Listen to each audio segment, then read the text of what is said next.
پیچھے 2 نفل پڑے جو طواف والے ہوتے تھے, پھر میں بیٹھ جاتا تھا سترہ بن کے. تو سترے کا تو آپ نے اہتمام خود کرنا ہے. اور یہ بھی غلط مشہور ہے کہ جی 2 صفوں کے بعد آپ گزر سکتے ہیں. اچھا, نہیں گزر سکتے. اگر 2 صفوں کے بعد گزر سکتے ہوتے تو نبی الاسلام سترے کا کیوں بتاتے؟ ایک ضعیف روایت ہے ابو داؤد میں, اس میں بھی الفاظ ہے کہ ایک شخص پتھر اٹھائے اور پورا زور لگا کے پھینکے, جتنی دور جا کے گرے اس کے آگے سے نمازی گزر سکتا ہے. تو پھر بھی یہ حدیث ضعیف ہونے کے باوجود بھی کسی کام کی نہیں ہے, تو آپ نمازی کے آگے سے گزر ہی نہیں سکتے بغیر سترے. بہتر ہو گیا. اچھا, روزے ہی کی بات چل رہی ہے.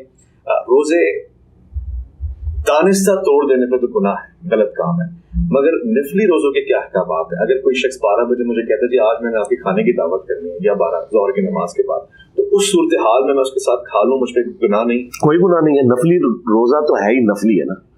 یہ حنفیوں کے ہاں ایک غلط انہوں نے عقیدہ گھڑ لیا ہے کہ آپ نے نفلی روزہ اگر توڑ دیا تو ایک روزہ رکھنا آپ پہ واجب ہوگا. اچھا, جو چیز خود ہی نفلی ہے اس کے ٹوٹنے کے اوپر وہ واجب کیسے ہوگی؟ منت والی چیز تو واجب ہو سکتی ہے, فرض والی چیز تو واجب ہو سکتی ہے, نفلی چیز کیسے واجب ہوگی؟ اس کے ثبوت میں بخاری مسلم میں حدیث موجود ہے کہ نبی الاسلام اکثر اوقات جب اپنی بیویوں کے گھر تشریف لاتے, فجر کی نماز اشراق پڑھ کے سورج بلند ہونے کے بعد, تو پوچھتے ہیں ناشتے کے لیے کچھ ہے؟ وہ کہتی ہیں آج کچھ نہیں ہے. تو حضور کہتے ہیں ٹھیک ہے آج ہم پھر روزے سے ہیں, لیکن اس کے لیے شرط یہ ہے کہ آپ نے ختم سحری سے لے کے اس وقت تک کچھ کھایا پیا نہ ہو. یہ نہیں ہے کہ آپ کھا بیٹھے ہیں تو پھر تو روزہ نہیں ہوگا.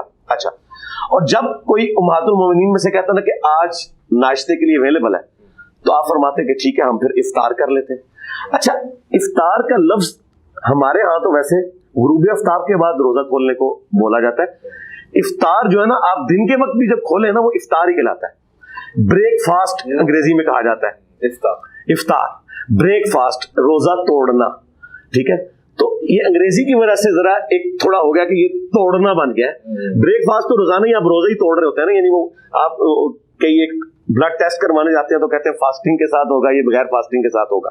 تو یہ آپ کی مرضی ہے جی, آپ اس وقت روزہ توڑ بھی سکتے ہیں, بلکہ نبی الاسلام نے تو اس کی ترغیب دلائی ہے کہ اگر آپ کو کوئی دعوت دیتا ہے تو آپ نے اپنا روزہ توڑ دینا ہے. ٹھیک ہے, اس کو آپ نے پریفرنس دینی, یعنی یہ مومن کا اکرام. جی جی اکرام ہے. ٹھیک ہو گیا, یعنی ہم ایک دوسرے کو دعوت بھی دے سکتے ہیں اگر روزے سے ہیں تو کھانے کا احترام آپ کے لیے بالکل. اچھا, جب آپ نے امراض کی بات کی, مختلف امراض میں مبتلا لوگ, دمہ یا حاملہ خواتین, ان کے لیے قضاء فدیہ یہ بڑا مسئلہ کرتا ہے, اس کا کیا حال ہے؟ دیکھیں یہ جو پریگننٹ عورتیں ہیں نا ان کے ساتھ تو ایک تکلیف جڑی ہوئی ہے.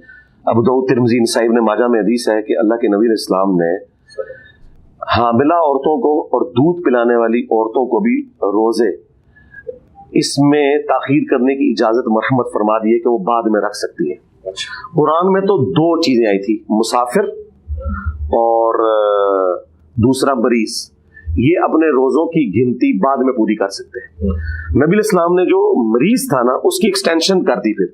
اچھا, اور وہ ایکسٹینشن ایسے کی کہ اس مرض میں دودھ پلانے والی عورت کو بھی اور پریگننٹ عورت کو بھی داخل کر دیا کہ یہ بھی موقوف کر سکتی ہے اپنے روزوں کو بعد کے دنوں کے لیے. نارمل کنڈیشن نہیں. جی ہاں, لیکن اب اس میں ایک کریٹیکل سچویشن ہے جس سے اکثر عورتوں کو گزرنا پڑتا ہے. پہلے وہ آلموسٹ 9 مہینے پریگننٹ رہی, پھر 2 سال تک دودھ پلاتی رہی, پھر پریگننٹ ہو گئی, پھر دودھ پلاتی رہی, یوں کرتے کرتے 7-8 سال گزر گئے. اب 7-8 سال کے روزے کب وہ ان کی قضا کرے گی؟ تو یہ پھر لا یکلف اللہ نفسا الا وسعہا, اس کے تحت پھر صرف وہ فدیہ دے گی کہ ایک روزے کے ایکویلنٹ ایک وقت کا کھانا کسی مسکین کو کھلا دیا جائے گا. تو اس کے ہاں یہ اس کا فدیہ ادا ہو جائے گا. اب اسے اتنے زیادہ روزے رکھنے کی ضرورت نہیں ہے. ٹھیک, لیکن جو ایک عورت کو اپنے سائیکل سے گزرنا پڑتا ہے اس کی وجہ سے جو 7-8 روزے رہ جاتے ہیں اس کی بات وہ قضا دے گی, اور وہ قضا اس نے اگلی رمضان سے پہلے دینی ہے. اچھا, تو یہ بھی ہو سکتا ہے کہ آپ کے گرمیوں کے روزے چھوٹے ہیں, آپ سردیوں میں قضا دے دیں, لیکن اگلے رمضان سے پہلے آپ نے قضا دینی ہے. اور خود بخاری مسلم میں آتا ہے کہ اما عائشہ کہتی ہیں کہ میرے جو روزے چھوٹتے تھے نا میں اگلے سال شعبان میں پھر اس کی قضا دیتی تھی, کیونکہ شعبان میں نبی علیہ السلام روزے رکھتے تھے. اور وہ مسلم شریف میں حدیث ہے کہ کوئی عورت اپنے خاوند کی اجازت کے بغیر روزہ نہیں رکھ سکتی. جی ہاں, وہ اسی وجہ سے ہے کہ چونکہ نبی علیہ السلام شعبان میں روزے رکھتے تھے, اس لیے اما عائشہ کہتی تھی کہ بھئی اب تو الٹیمیٹلی مجھے اجازت مل گئی ہے, میں وہ ان روزوں کی قضا بھی کر لیں. بہتر خوبصورت. حضور, چاند کی رویت کے مسئلے پہ جتنی بات کی جائے کم ہے. ہمیں 72-74 سال ہو گئے, آج بھی ہمارا یہ مسئلہ ہوتا ہے کہ وہاں پر ایک مولوی صاحب نے پہلے چاند دیکھ لیا ہے, اور پھر یہ کہ اس کے بعد رویت ہلال کمیٹی نام کی ایک کمیٹی موجود ہے. میرے ایک ہندوستان کے بھائی سے ابھی مکہ شریف میں ملاقات ہوئی, اس نے کہا جی جیسا بھی ہے ہمارے یہاں ایک قانون بنا ہوا ہے, ہم سب اس پہ روزے رکھ ہی لیتے ہیں. آپ کے تو جی کمیٹی موجود ہے, اس کے باوجود آپ کو آج تک چاند نہیں دیکھا اور چاند کے اوپر اتفاق اور اتحاد نہیں ہو سکا. اصل میں اس کی رویت کا فلسفہ کیا ہے, حضور کے زمانے میں کیسے ہوا کرتا تھا, اور آج اگر ہم یہ خواہش کریں کہ پورا پاکستان ایک ہی دن روزہ رکھے تو وہ کیسے ممکن ہے؟ دیکھیں, یہ خواہش ہی غلط ہے. ہمارے نزدیک تو یہ خواہش کرنے کی ضرورت ہی نہیں, کیونکہ بخاری مسلم میں حدیث ہے کہ نبی علیہ السلام نے مشروع فرمایا رؤیت کو, اور آپ نے فرمایا اگر رؤیت نہ ہو چاند کی, فزیکلی نہ دیکھو, پھر شعبان کی 30 کی گنتی پوری کرو. باقی یہ جو آپ نے پاکستان کے اختلاف کا ذکر کیا, تو اس میں صرف ایک کے پی کا اختلاف ہے. آپ کو یہ کے بھی کچھ علاقے ہیں وہ بالکل وہ کے پی کے سے متاثرین ہیں. کبھی یہ ہوا ہے کہ کراچی والوں نے رویت ہلال کمیٹی کا ڈیسیژن ماننے سے انکار کر دیا ہو؟ پھر جو کے پی کے اندر ڈومیننٹ مکتب فکر ہے وہ دیوبند ہے, ان کے بھی جو ڈومیننٹ علماء ہیں وہ کمیٹی کے اندر موجود ہیں, اور وہ کمیٹی میں سگنیچر کر کے اٹھتے ہیں. اس کے بعد تو کوئی گنجائش نہیں رہتی اس فرقے کے لوگوں کا اختلاف کرنا. میرا خیال ہے پاکستان کی جو رویت ہلال کمیٹی ہے نا, یہ دنیا میں چند جو رسپانسبل کمیٹی ہیں نا ان میں سے ایک ہے, کیونکہ سارے فرقوں کے لوگ موجود ہیں, اور وہ کوئی انہوں نے عام لوگ نہیں رکھے ہوئے, بڑے علماء رکھے ہوئے, اور وہ ایگری کرتے ہیں, اور اس میں وہ ایڈنگ ڈیوائسز بھی یوز کرتے ہیں.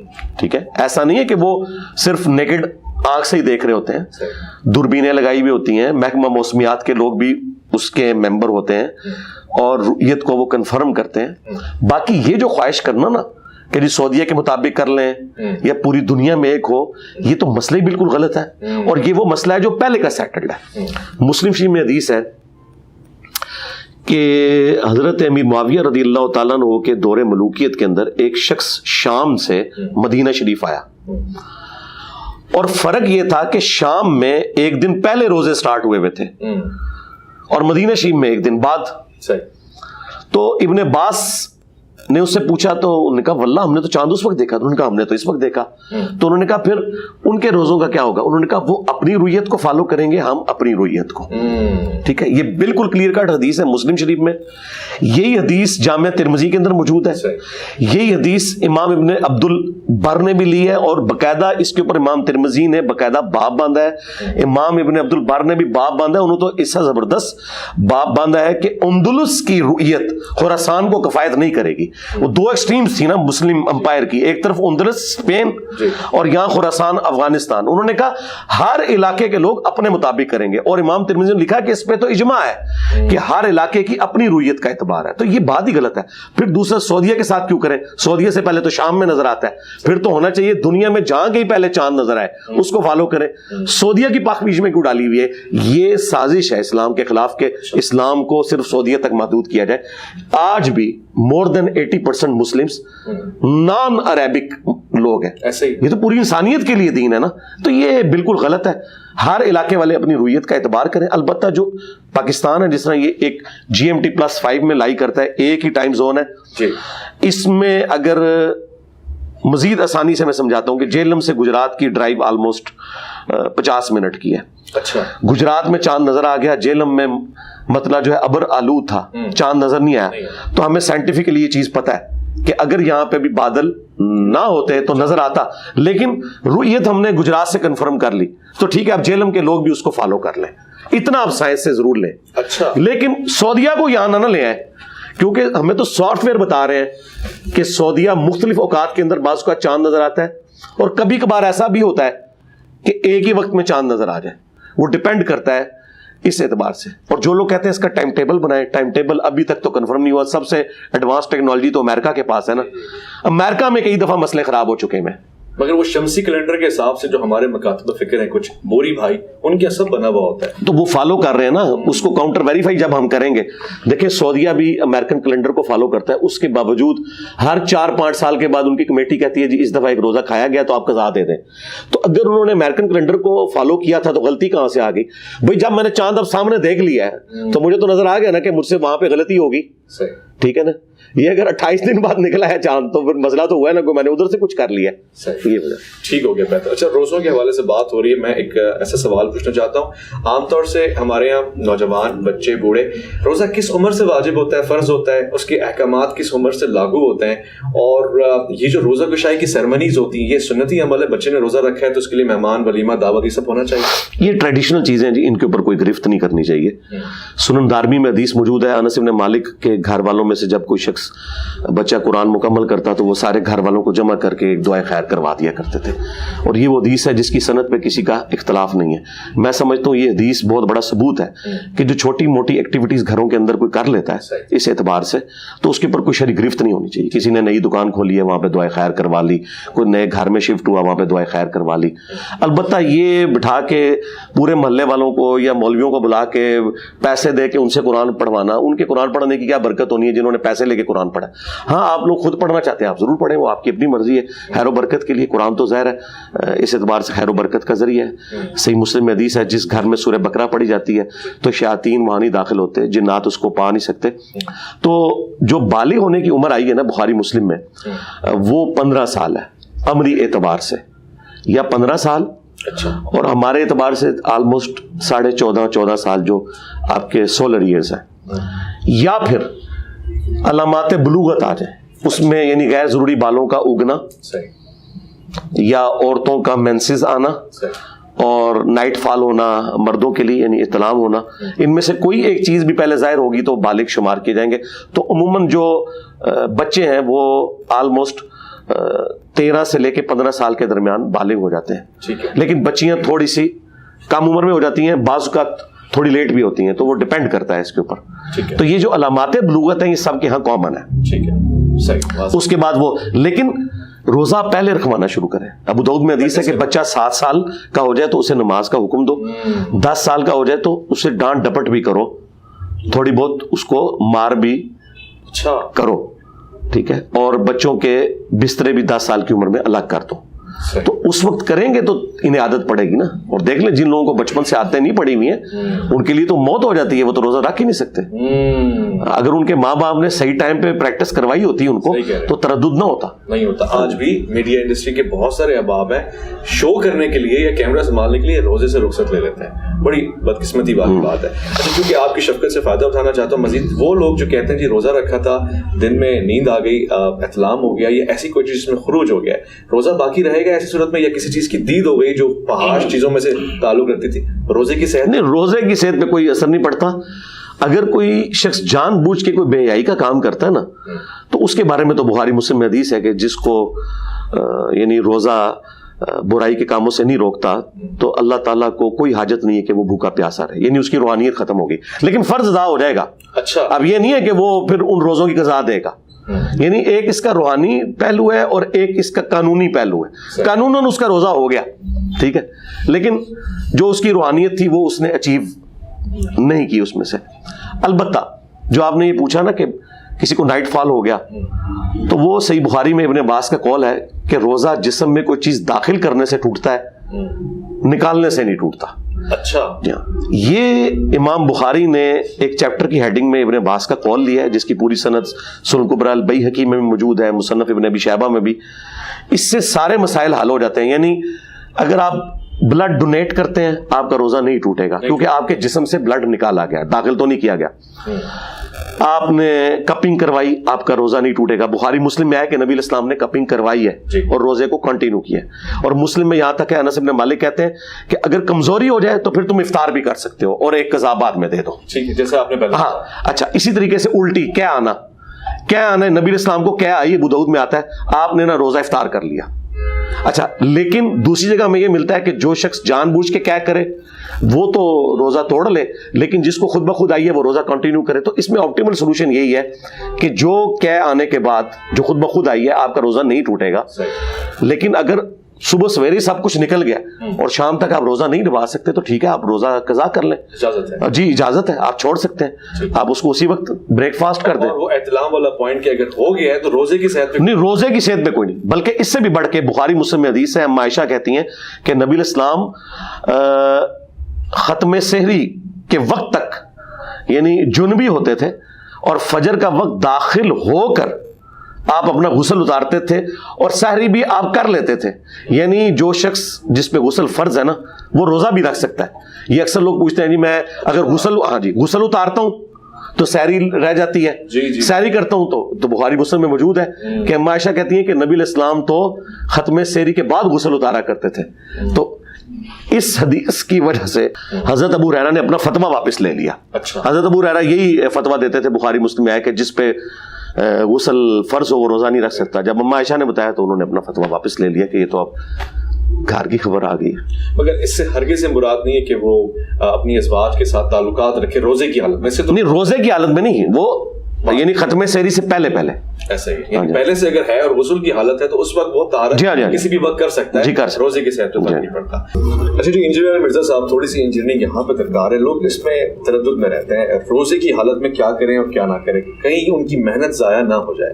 تو انسولین اگر لگا لیں, کوئی مریض ہے جس کو شوگر کے لیے اپنی دوائیات کا استعمال کرنا ہے خاص طور سے, یا اس کے علاوہ کوئی انجیکشن ہے, ٹیٹنس کا انجیکشن ہے, چوٹ لگ گئی ہے, تو پہلے تو وہ جسم سے خون نکل جانے پہ روزے کی صحت رہے گی, اور دوسرا اگر وہ خون لگواتے ہیں یا انجیکشن یا کوئی ایسی دوا کھاتے ہیں روزے کا کیا معاملہ رہے گا؟ دیکھیں چونکہ مریض ہے نا تو مریض کو تو اللہ تعالیٰ نے اجازت دی ہے کہ وہ روزے کو موقوف کر سکتا ہے, یہ تو سورۃ البقرہ میں واضح ہے. البتہ اگر کوئی شخص پرماننٹلی کو مریض ہو چکا ہے, ایسا مریض کہ جس سے اس مرض سے صحت اب ممکن نہیں ہے, جیسا کہ یہ پرماننٹ ڈس آرڈر ہے کہ انسولین کی کمی آپ کے جسم کے اندر ہوگی, تو ٹھیک ہے پھر وہ روزے کا فدیہ ہی دے, روزہ اسے رکھنے کی ضرورت ہی نہیں ہے کیونکہ یہ تو اللہ تعالیٰ نے اجازت دی بھی ہے. لیکن آپ یہ کہنا کہ ہم روزہ بھی اپنا کنٹینیو کریں گے اور اس دوران ہم انسولین بھی لگاتے رہیں گے, ہم ادویات بھی کھاتے رہیں گے, تو ظاہر ہے وہ روزے کی جو اپنی ایک روحانیت تھی, جو چیز جڑی ہوئی تھی اس کے ساتھ, وہ تو آپ نے ختم کر دی نا.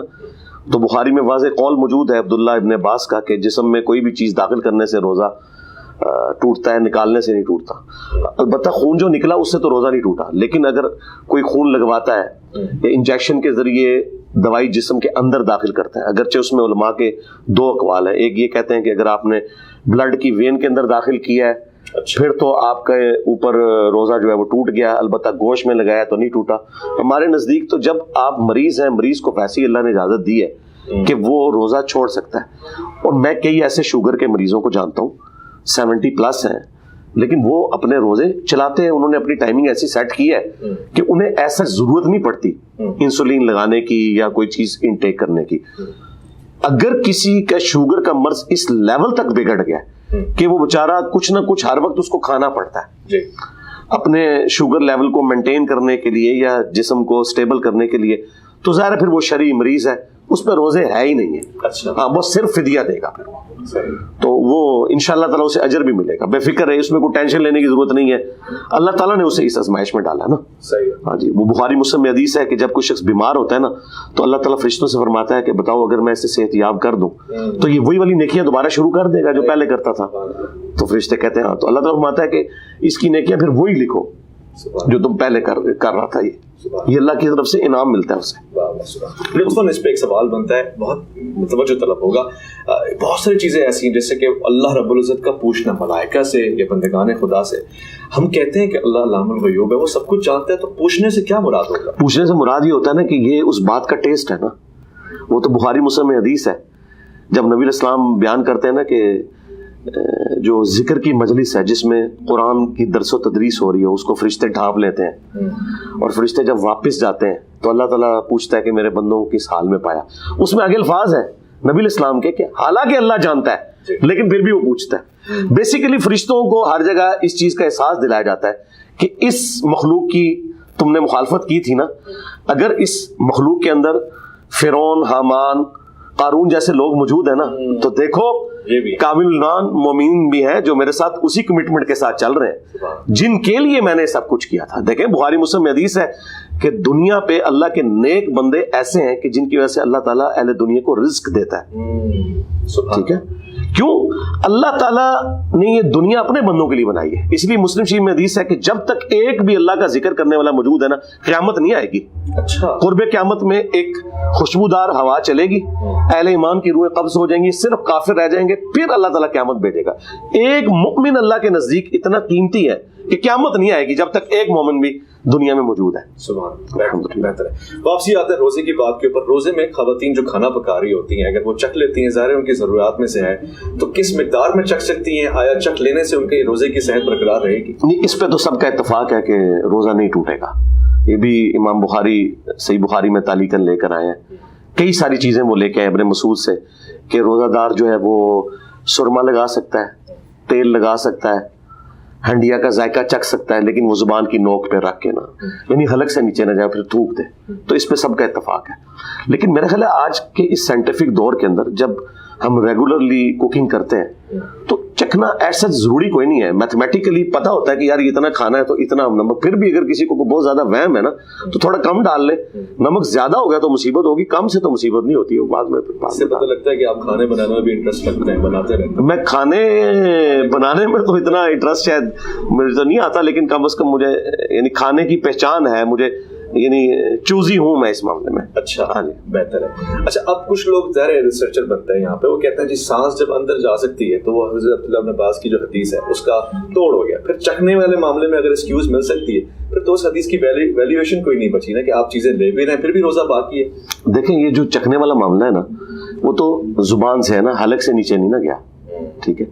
دوسرا اس پہ بھی سب کا اتفاق ہے کہ بلغم جو اندر سے باہر آتی ہے وہ اگر دوبارہ اندر کوئی نگل لے تب بھی اس میں کوئی مسئلہ نہیں ہے. اسی طریقے سے کسی شخص نے کلی کی ہے, کسی خاص حد تک ہی پانی باہر نکلتا ہے نا, جو منہ میں ٹھنڈک رہ جاتی ہے وہ تو پھر تھوک کے ساتھ اندر چلی جاتی ہے. یہ وہ چیزیں ہیں جن کو آپ اوائڈ نہیں کر سکتے. کان میں پانی کا چلا جانا.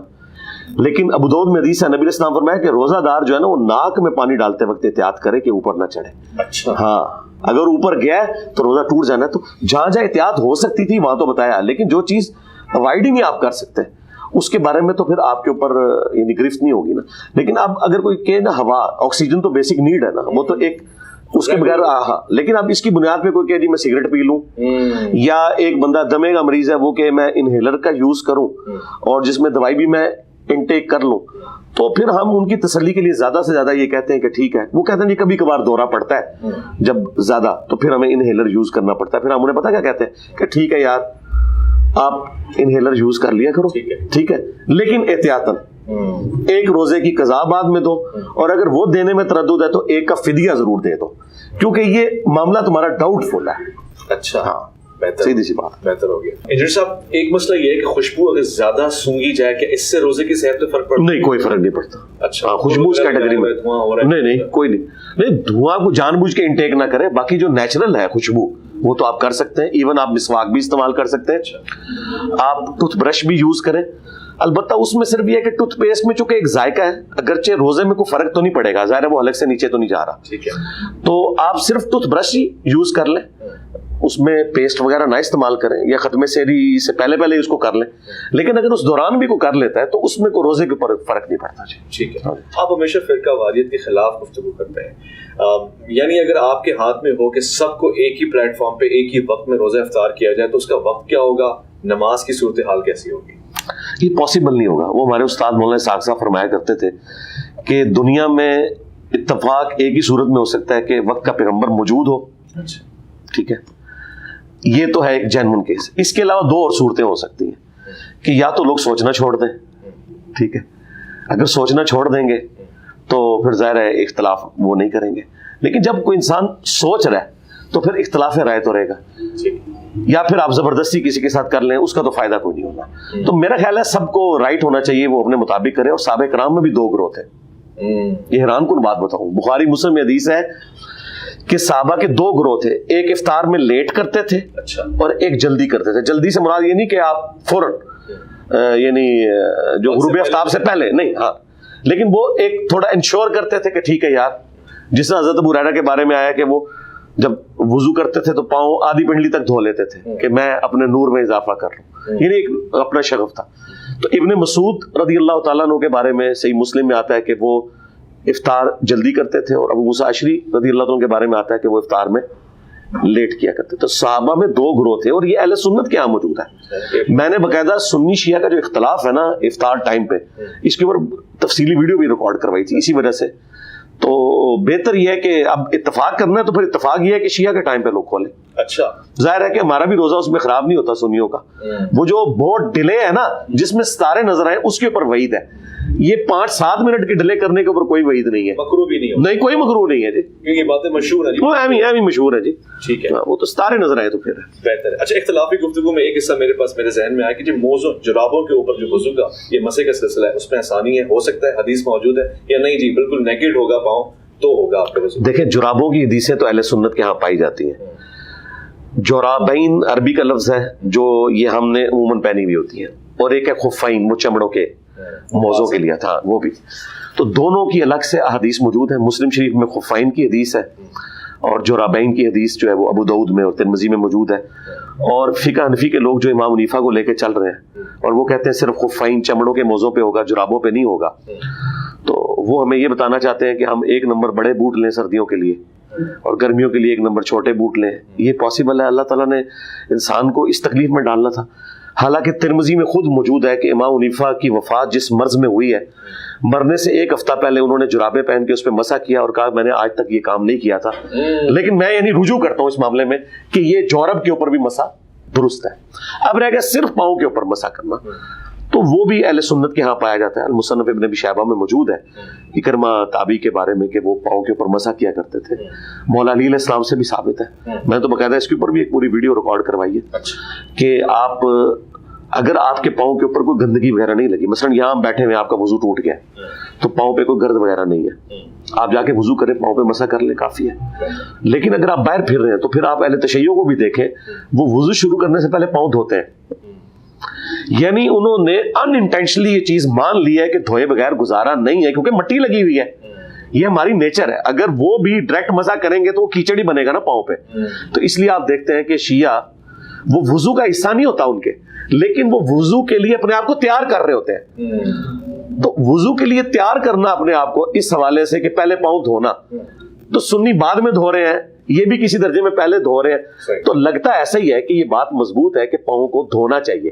لیکن قرآن کی آیت میں دھونے کا سلسلہ نہیں. ہاں جی, قرآن میں جو ہے نا جو اس وقت اسٹیبلش قرات موجود ہے نا جو سنی اور شیعہ کے ہاں پائی جاتی ہے, اس میں تو عربی لنگوسٹک کے مطابق جو ہے نا وہ نہیں مسئلہ نہیں ہے, دھونے کا ذکر ہے. اچھا, ہاں جی دھونے کا ذکر ہے, کیونکہ ہاں جی اس کی جو ضمیر ہے نا وہ پیچھے کی طرف لوٹتی ہے. وہ ایک ٹیکنیکل بحث ہے, وہ ابھی ٹائم نہیں ہے. اچھا, البتہ شیعہ اس کا جواب یہ دیتے ہیں کہ اہل سنت کے ہاں ایک اسٹیبلش قرات موجود ہے جس میں ارجولیکم کے بھی الفاظ موجود ہے. ارجولکم ہو تو سنیوں کا مذہب مضبوط ہے جو کہ ہے, ٹھیک ہے. وہ کہتے ہیں ارجولیکم بھی ہے ایک اور قرات میں, ہم کہتے ہیں ہاں ہے, تو وہ کہتے ہیں اس سے تو ہمارا مسئلہ ثابت ہوتا ہے. وہاں اہل سنت کہتے ہیں کہ ارجولیکم کو ہم اس اعتبار سے مانتے ہیں کہ وہ اس میں بلٹ ان ہے کہ جب آپ نے جرابیں یا موزے پہنے ہوئے ہو, حالانکہ اس قرات میں جرابوں موزوں کا ذکر نہیں ہے, اس لیے میں اس کو کوئی اختلاف سمجھتا ہی نہیں ہوں. دونوں طرح سے جی دونوں طرح سے ہے, اور اہل سنت کے ہاں دونوں رائے پائی جاتی ہیں.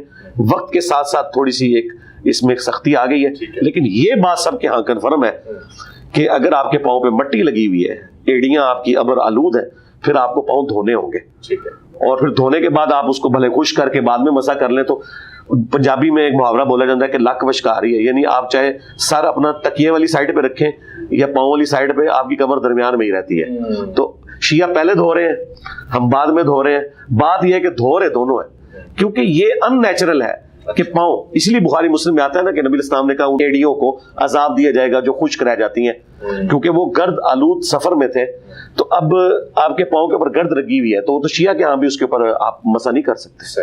یہ ایک مسئلہ بھی واضح ہے کہ حضور صلی اللہ علیہ وسلم کے زمانے میں جوتیاں یعنی چپلیں پہن کے بھی مسجد میں داخل ہوا جاتا تھا. جی بخاری میں حدیث ہے. ٹھیک ہے, لیکن یہ اس مسجد کے لیے جس میں قالین نہ بچھاؤ اور کچے فرش ہوں. جس طرح ہم جنازہ گاہ یا مختلف گراؤنڈز کے اندر جنازے پڑھتے ہیں تو ہم جوتیوں سمیت ہی پڑھ رہے ہوتے ہیں. اچھا, کئی لوگ جوتی اتار کے اس کے اوپر ہی کھڑے ہو جاتے ہیں اور وہ سمجھتے ہیں ہم نے جوتی اتار دی. بھائی اینڈ رزلٹ تو یہی ہے کہ آپ جوتی کے اوپر کھڑے. جوتی اگر پاک ہے تو آپ اس میں نماز بھی پڑھ سکتے ہیں, اور جوتی پاک ہی ہوتی ہے کیونکہ جوتی کا مسلسل تیمم مٹی کے ساتھ ہوتا رہتا ہے. صحیح. جوتی پاک ہی ہوتی ہے. صحیح. جنازہ کے ایک مسئلے میں سے ایک مسئلہ ہے کہ مسجد نبوی میں جب نماز ہوتی ہے تو ایک طرف سلام ہوتا ہے اور واجب سلام ہوتا ہے آنا پہ. مگر یہاں پہ اگر ہم نے ایک طرف پڑھ دیا تو بڑا مسئلہ کھڑا ہو جاتا ہے, جنازہ آپ کا نکلنے کے تیار ہو جاتا ہے, تو اس کا صحیح حکم کیا ہے؟ ہاں جی, صحیح حکم یہی ہے جی, ایک طرف سلام ہے. اور ہم نے تو اب تھوڑا اسے اسٹیبلش کیا ہے یہاں پہ. اب تھوڑی اہل حدیث نے بھی ہمت دکھائی ہے. کتابی طور پہ تو وہ مانتے تھے کہ ایک طرف سلام ہے, وہ کہتے ہیں لیکن ہم جو کہ تعداد میں کم ہیں, ہم ان کو اس طریقے سے ریبٹل نہیں کر پائیں گے, تو ہم ایک نیا کٹا نہیں کھولنا چاہتے ہیں, لیکن اب یہ کر رہے ہیں. عرب جتنی اسٹیٹس ہیں سب میں ایک طرف سلام پھیرا جاتا ہے. تو ایک طرف, یہ دو طرف والی روایت ہے, لیکن وہ روایت کمزور ہے. تابعین سے دو طرف بھی ثابت ہے, لیکن جنازے میں اور عام نماز میں یہ فرق ہے کہ جنازے کا سلام ایک طرف ہے. رمضان الکریم کے مسائل کا آپ حل بتا رہے ہیں. ایک آخری حصہ جو روزے کے بعد شروع ہوتا ہے ہمارے یہاں تراویح کا ہے. کچھ لوگ قیام اللیل اور تراویح کو ملا دیتے ہیں, نماز شب تہجد کو ملا دیتے ہیں. اس کے ذرا فرق بتا دیں اور اس کی وجوب کو ذرا ثابت کر دیں, ہے بھی کہ نہیں ہے, کہ تراویح کی حیثیت کیا ہے اور قیام اللیل کس حد تک واجب ہے؟ دیکھیں, نمازیں جو ہیں دن رات میں وہ 5 ہی فرض ہیں. صحیح. اس کے علاوہ جتنی نمازیں ہیں نا وہ نفلی نمازیں ہیں. کوئی کر لے ثواب, کوئی نہ کرے کوئی گناہ نہیں ہے. وہ جو 5 نمازیں ہیں ان میں بھی فرض ضروری ہے, 2 فجر, 4 ظہر, 4 عصر, 3 مغرب, 4 عشاء. اس پہ سنی شیعہ کا اتفاق ہے. اب جو قیام اللیل یعنی رات کی نماز, ٹھیک ہے, قیام النہار دن کے نوافل اور قیام اللیل رات کے نوافل, آپ انہیں سنت موقدہ کہہ لیں, آپ انہیں تراویح کہہ لیں, آپ انہیں رات کی نماز کہہ لیں, کوئی بھی لفظ رکھے, ہے بہرحال وہ نفلی نماز ہے. اس کا روزے کے ساتھ کوئی تعلق نہیں ہے. جماعت ہو سکتی ہے جی, باجماعت ہو سکتی ہے, باجماعت بھی ہو سکتی ہے, اور جماعت کے بغیر اگر کوئی شخص خود اپنے طور پہ پڑھنا چاہتا ہے وہ زیادہ افضل ہے. دیکھیں, بخاری مسلم دونوں میں حدیث ہے کہ مرد کا فرض کے علاوہ اپنے گھر میں نماز ادا کرنا میری مسجد نبوی میں بھی نماز پڑھنے سے افضل ہے. یہ حدیث بخاری مسلم دونوں میں ہے. اندازہ کریں, نبی علیہ السلام کہہ رہے ہیں کہ کوئی شخص مسجد نبوی میں نماز پڑھے نا, اس سے مرد کی افضل نماز وہ ہے جو اپنے گھر میں پڑھتا ہے. اور بخاری مسلم میں حدیث ہے کہ مرد کی سب سے افضل نماز فرض کے بعد وہ ہے جو اپنے گھر میں پڑھتا ہے. اور ایک اور حدیث ہے مسلم کے اندر کہ اپنی نفلی نمازیں گھر میں پڑھا کرو, گھروں کو قبرستان نہ بناؤ, اس کی وجہ سے گھر میں برکت ہوتی ہے. تو نبی علیہ السلام تو ناراض ہو گئے تھے 3 دن کے بعد جب لوگ آپ کے خیمے کے باہر کھڑے ہوئے. بخاری مسلم میں آپ نے فرمایا گھروں میں پڑھو.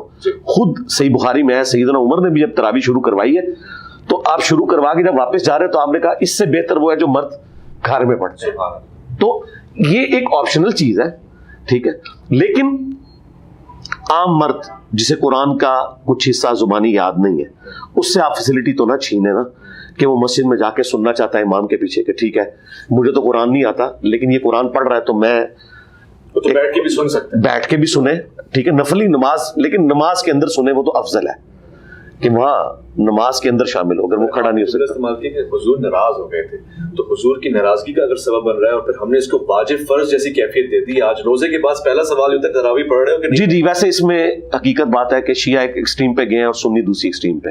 یہ بڑی زیادتی کی ہے انہوں نے, اور یہ حقیقت بات ہے کہ نبی علیہ السلام جو ناراض ہوئے تھے وہ اس وجہ سے کہ آپ نے فرمایا کہ مجھے خطرہ ہے تم پہ فرض نہ کر دیجیے.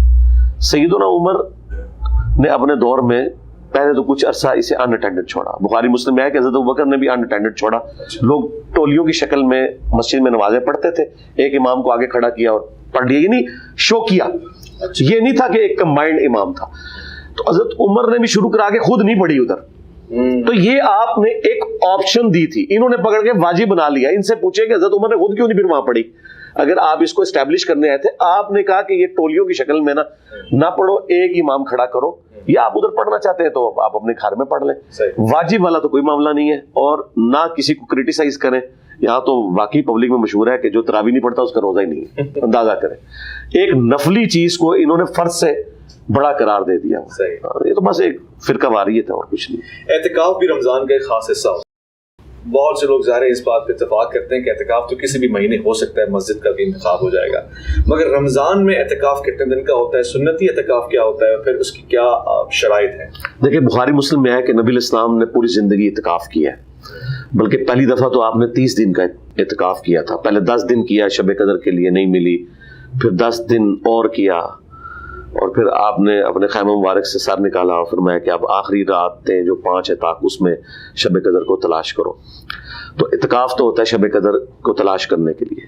وہ تلاش کرنا یہ نہیں ہے کہ کوئی CCTV کیمرہ لگا لے گا تو کوئی چیز نظر آ جائے گی. صحابہ کو بھی اگلے دن ہی پتہ چلتا تھا کہ یہ تھی. اچھا ہاں بس یہ ہے کہ آپ نے عبادت کرنی ہے.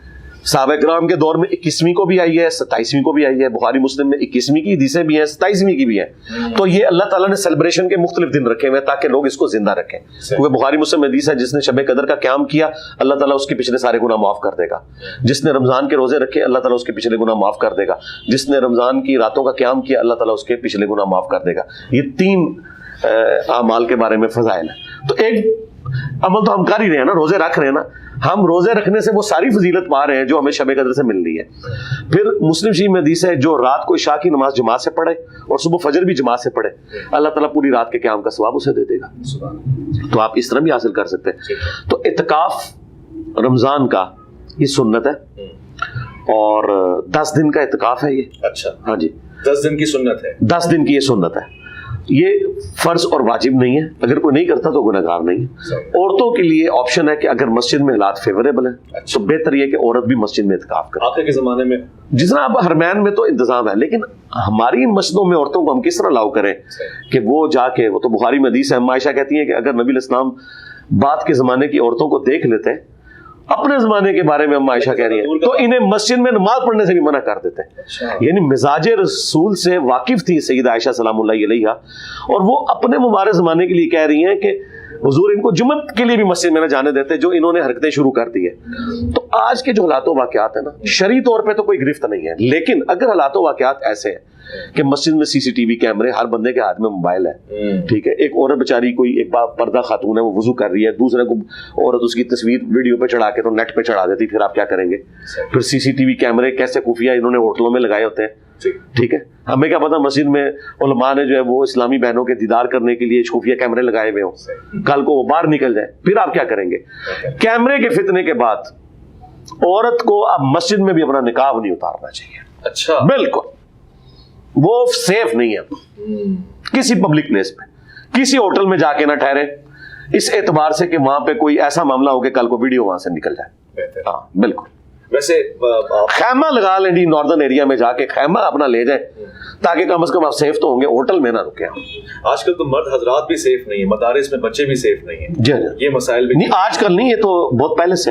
ابن کثیر نے اپنے زمانے میں لکھا ہے کہ جتنے حکومتی لوگ ہیں, جتنے جج ہیں, جتنے فقہا ہیں, اللہ ماشاءاللہ کوئی بچا ہوا ہے, سب کے سب اس کام میں مبتلا ہیں. یہ حافظ ابن کثیر لکھ رہا ہے ابن تیمیہ کا شاگرد اس زمانے میں.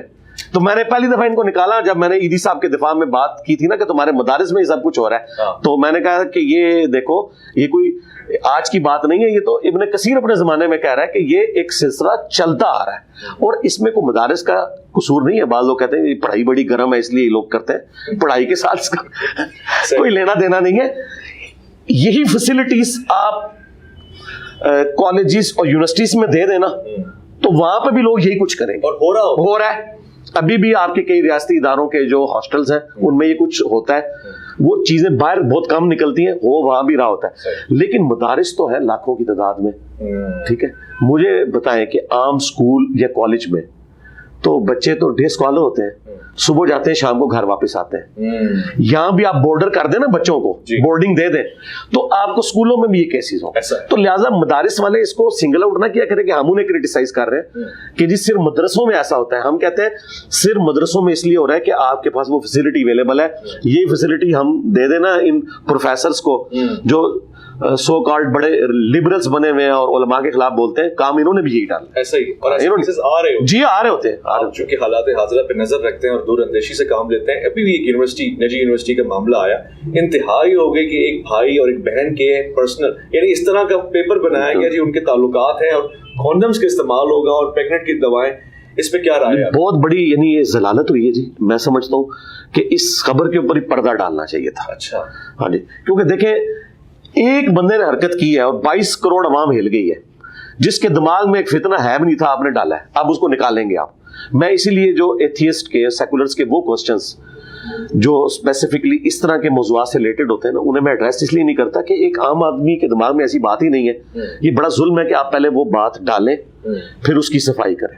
جو باتیں ڈل چکی ہیں ان کے بارے میں تو میرا موقف یہ ہے کہ ہم کھل کے انہیں بیان کریں گے, کیونکہ وہ ڈیمیج ہو چکا ہے. اچھا, مثلا جنگ جمل صفین نروان ہو چکی, امت میں 2 ٹکڑے ہو چکے, 1200 سال سے لوگ لڑ رہے ہیں. اب اس میں تو ہارمنی کے لیے اس کو ڈسکس کرنا ہوگا, لیکن جو ٹاپک چند لوگوں تک تھا, اب یونیورسٹی کا کام تھا کہ اسے دبا کے جو ایکشن لینا تھا اندر ہی لیتے اور اس میں سے جو کچھ کرنا تھا وہ کر دیتے. اب اس خبر کو باہر نکالنا اور میڈیا کی زینت بنانا, اس سے مطلب ایک تکلیف میں اضافہ ہوا ہے. میں نے اس لیے اسے ٹیک اپ بھی نہیں کیا اپنی ویڈیوز کے اندر. اچھا, اس جواب سے مجھے مفتی عبدالقوی یاد آ گیا, جن سے ایک سوال ہم نے پوچھا تھا, انہوں نے کہا عورتوں کے ساتھ اگر زیادتی ہو جائے تو اس پہ پردہ ڈال دیا کرے. نہیں, یہ بات بالکل ڈفرینٹ, یہی بات ہو رہی ہے. نہ سرکار نہیں. دیکھیں, اس میں کوئی کسی کے اوپر شرعی حد جاری کرنے کی بات نہیں ہو رہی. یہ پروفیسر پڑھا رہا تھا, نہیں پڑھا رہا تھا نا, لیکن پہلے اس کو ہم اسلامکلی دیکھیں گے کہ جس نے یہ حرکت کی ہے اس کے اوپر شرعی سزا کیا ہے. حد تو کوئی نہیں ہے, تعزیر ہی ہوگی نا. حد تو ہے کہ چور کے آپ ہاتھ کاٹ دیں, زانی کو آپ سنسار کریں, شادی شدہ ہے, اور اگر بغیر شادی شدہ ہے تو کوڑے لگائیں. یہ پیپر غلط بنانے کے اوپر شرعی سزا کون سی ہے جو قرآن و سنت سے آپ ثابت کریں گے؟ یہ تو جج کی جو ہے وہ ثوابدید ہے کہ وہ کیا سزا دیتا ہے. حدود اللہ تو نہیں ہے نا. یہ جج کہے گا نا کہ ٹھیک ہے جی, اس کو ایک دن کے لیے اس کے منہ کے اوپر کالک مال کے نا تو اس فیکلٹی کے باہر اسے دھوپ میں کھڑا کر دیا جائے, یہی سزا دے گا نا. سنسار تو نہیں کروا سکتا نا. تو مطلب وہ جو مفتی صاحب وہ بات کر رہے ہیں وہ تو شرعی حدود ہے نا. وہاں عورت کے اوپر کوئی ایسا کیس ہوا ہے تو پردہ نہیں ڈالنا اس نے, ظاہر ہے وہ اس کا رائٹ ہے, وہ تو ہوگا. یہاں پہ ہم کہہ رہے ہیں کہ یہاں پہ کوئی حدود اللہ کا معاملہ, یہی اگر کسی عورت کے ساتھ یہ منہ کالا کرتا تو پھر ہم کہتے ہیں پردہ نہیں ڈالیں, سزا دیں اس کو. اچھا, ڈیٹرنس کے لیے, کیونکہ شریعت کے قانون. اسلام تو کہہ رہا ہے کہ جی زنا کی سزا ہو تو مسلمانوں کا ایک گروہ سے ویٹ کرے گا. سورہ نور میں آیا کہ تاکہ باقیوں کے لیے ڈیٹرنس ہو. انجینئر محمد علی مرزا صاحب ہمیشہ یہ گفتگو کرتے ہیں اور یہ جملہ بار بار دہراتے ہیں, یہ علی مرزا صاحب کا خاصہ ہے کہ باب شاہی کوئی نہیں. ان سے پوچھنا چاہوں گا کہ آپ کو بابوں سے کوئی دشمنی ہے یا کسی کے بزرگان سے کوئی عناد ہے, کوئی کینہ ہے, کیا وجہ ہے کہ آپ کیا ان کی توہین کر رہے ہوتے ہیں؟ نہیں, نعوذ باللہ, ایسا نہیں ہے. دیکھیں, اس آپ جملے کو ذرا غور سے پڑھیں, نبی کے جیسا ہے ہی کوئی نہیں, باب شاہی کوئی نہیں. تو ظاہر ہے یہ کسی کانٹیکسٹ میں بات ہوئی ہے نا. کانٹیکسٹ یہ ہے کہ تمام مکاتب فکر کے لوگوں نے اپنے جو فرقوں کے بابے ہیں ان کے بارے میں وہ عقیدے کلیم کیے ہوئے ہیں کہ جو کوالٹیز رسول اللہ کے حق میں بھی ثابت نہیں ہے, یا وہ صرف خاصہ تھی نبی علیہ السلام کا اور یہ اپنے بزرگوں کے بارے میں کیے ہوئے. مثلا بخاری مسلم میں آیا کہ نبی صلی اللہ علیہ وآلہ وسلم نے حجۃ الوداع کے موقع پر اپنا حلق کروایا اور اپنے بال مبارک سیدنا ابو طلحہ کو دیے اور کہا صحابہ میں تبرکن تقسیم کر دو. ٹھیک ہے جی. بخاری میں ایک تابعی کہتے ہیں کہ میرے پاس رسول اللہ کا ایک بال ہونا دنیا اور جو کچھ دنیا کے اندر ہے سے بڑھ کے مجھے محبوب ہے. ٹھیک ہے.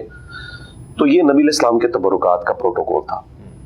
اس کے بعد آپ کو کوئی ضعیف روایت بھی نہیں ملے گی کہ لوگوں نے مولا علی کے بال رکھے ہوں یا سیدنا ابوبکر کے بال رکھے ہوں. تو یہ پروٹوکول تو نبی علیہ السلام کا تھا.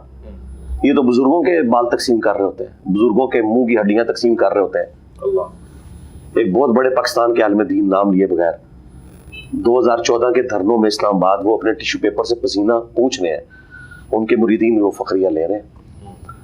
تو ہم یہ کہتے ہیں کہ یہ نبی کا پروٹوکول تھا, آپ نے اپنے ان بابوں کو کیوں دے دیے؟ اس کانٹیکسٹ میں ہم یہ بات کرتے ہیں کہ نبی کے مقابلے پہ یہ شے کوئی نہیں ہے. یہ تو آپ کو خود نہیں کہتے کہ ایک صحابی جو ہے ان کے گھوڑے کی قدموں کی خاک جو نتھروں میں بیٹھے اس کو کوئی ولی نہیں پہنچ سکتا. تو میں تو اس سے ہلکا جملہ بول رہا ہوں کہ شاہی کوئی نہیں. یہ تو کہتے ہیں کہ وہ نتھروں میں جو خاک ہے نا وہ افضل ہے, اور صحابی کے ساتھ, میں تو نبی کے ساتھ کمپیئر کروا رہا ہوں صلی اللہ علیہ وسلم. تو یہ اس کا معنی ہے, ادروائز ہم ڈس ریسپیکٹ نہیں کرتے. دوسرا مصرع بڑا کنفلکٹڈ ہے. مرنے سے پہلے اے مسلمان کر لے اس بات پہ غور, کتابوں کا خدا اور بابوں کا خدا اور, تو ان کا تو ایک ہی خدا ہے, اور جو بزرگ ہیں ان کا تو کام ہے دین کی خدمت ہے. نہیں ہے, نہیں, یہ ان معنوں میں نہیں ہے. یہ جن لوگوں نے اعتراض کیا نا, ہم ان کو ان کے امام کا حوالہ دیتے ہیں. اعلیٰ حضرت نے سبحان السبوح کتاب لکھی ہے جس میں انہوں نے ایک دیوبندی عالم کے اوپر گرفت کی ہے کہ جب اس نے کہا کہ اللہ تعالیٰ جھوٹ بولے گا تو نہیں لیکن بولنے پر قادر ہے. تو اعلیٰ حضرت نے گرفت کی کہ تم نے ایک نوٹوریس چیز اللہ کی طرف منسوخ کی ہے. تو اس میں انہوں نے جذبات میں آتے ہوئے یہاں تک لکھا کہ وہابیوں کا خدا جو ہے وہ نعوذ باللہ بدکاری کرتا ہے, وہابیوں کا خدا جو ہے وہ یہ برائیاں کرتا ہے, شراب نوشی کرتا ہے, یہ کرتا ہے. بریلویوں سے پوچھیں کہ یہ اعلیٰ حضرت وہابیوں کے خدا کو جو اتنی گالیاں دے رہے ہیں تو خدا تو ایک ہے. تو وہ کہیں گے نہیں, جن کوالٹیز کے ساتھ وہ خدا کو مانے ہوئے گویا کے, تو یہ بھی گویا کے ہے. آپ مسلمانوں کی, میں تو کہتا ہوں کہ کرسچنس, ہندو, بدھسٹ سب کا خدا ایک ہے. اس کا معنی یہ ہے کہ جو کتابوں میں کوالٹیز آئی ہیں دین اسلام کے حوالے سے وہ اور ہیں, جو بابوں نے تعلیم کی ہیں وہ اور ہیں, ان میں ڈفرنس ہے. اچھا, یہ ہے اس کا مطلب. صحیح, یعنی وہ توحید سے ہٹ کے ہیں. جی جی ہٹ کے ہیں. اچھا, مثلاً پھر میرے پاس وہی ہے چشتی رسول اللہ اور اشعری رسول اللہ. یہ تو ان کا پرمان نہیں, مطلب یہ کہ بعد کے لوگوں نے دیکھیں نا, بعد کے لوگوں نے اگر جوڑا ہے تو یہ بتائیں کہ یہ آج تک کتابیں پرنٹ کیوں کر رہے ہیں؟ بابوں کا تو کوئی قصور نہیں ہے. نہیں, تو ہم بابوں کو کہہ بھی نہیں رہے نا, بابوں تو شاید کوئی نہیں, ان کا خدا ہی اور ہے. نہیں, وہ خدا اور سے مراد میں نے پہلے کہا کہ تعلیمات کے پوائنٹ آف ویو سے جو مختلف تو نہیں ہے. اچھا, وہ تعلیمات جو ان کی طرف منسوب کی گئی ہیں, منسوب کی گئی. ہاں جی, لیکن یہ لوگ بضد ہیں کہ وہ تعلیمات انہی کی ہے. بابے قصور ہی کیڑا ہے. نہیں, تو یہ تو ڈیفینڈ کر رہے ہیں نا, ان کا قصور ہے نا. نہیں, تو ان کا یہ قصور ہے, لیکن یہ کسٹوڈین ہے نا. ہمیں تو کوئی چیز ہمدردی نہیں کرتی نا. مجھے تو ہمدردی ہے اللہ کے نبی کے ساتھ, اہل بیت کے ساتھ, صحابہ کے ساتھ, اس کے بعد تو مجھے ہمدردی نہیں. اگر ایک بندہ کہتا ہے جی بازید بستامی نے کہا ہے کہ میرا جھنڈا محمد کے جھنڈے سے بڑا ہوگا, تو آپ کو سمجھ نہیں آئی ہے اس سے مراد وہ اللہ کا جھنڈا لے رہے تھے, تو مجھے بازید سے کیا ہمدردی ہے کہ میں اس کو اس طریقے سے کان پکڑوں؟ میں تو کہوں گا کہ بھی اللہ کا جھنڈا بھی نبی کے ہاتھ میں ہے, بخاری مسلم ہے. صحیح, تو یہ بات ہے. صحیح. بڑا دو لوگ آپ کا موقف رہتا ہے, چیزوں کو لے کے آپ بڑا مستقل مزاج رہتے ہیں اور چاہتے ہیں کہ سارے لوگ اسی طرح کا اعتدال والا رویہ اپنائیں, کوئی فرقے کی چھاپ نہ ہے, کسی مسلک کی چھاپ نہ ہے.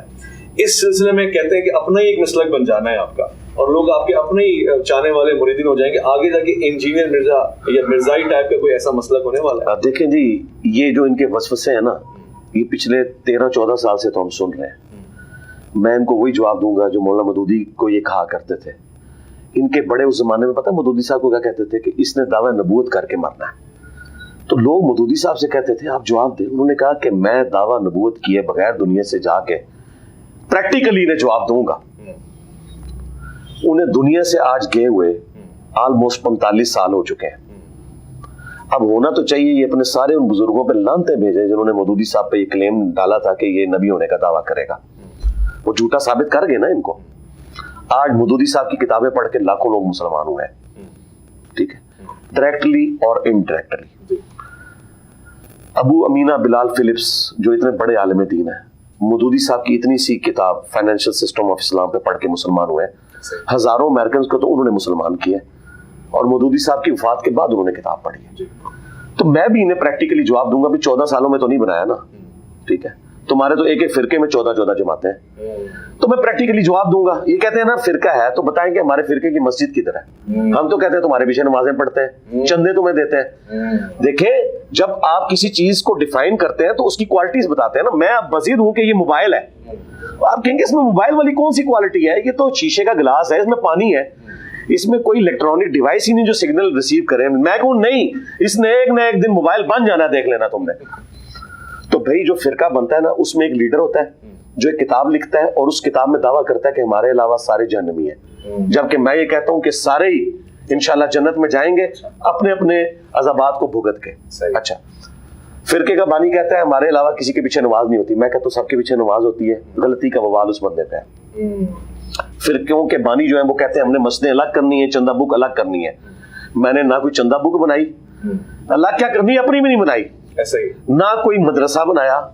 یہ بھی ہماری جو اکیڈمی ہے اسٹوڈیو ریکارڈنگ کی جگہ ہے, بس اس سے زیادہ کچھ نہیں ہے. میں اس بات پہ گواہ ہوں. آپ نماز بھی نہیں ادھر, نماز بھی نہیں ادھر ہوتی, نماز بھی مسجد میں جا کے پڑھتے ہیں. اچھا, ہفتے میں ایک دن یہ کھلتی ہے.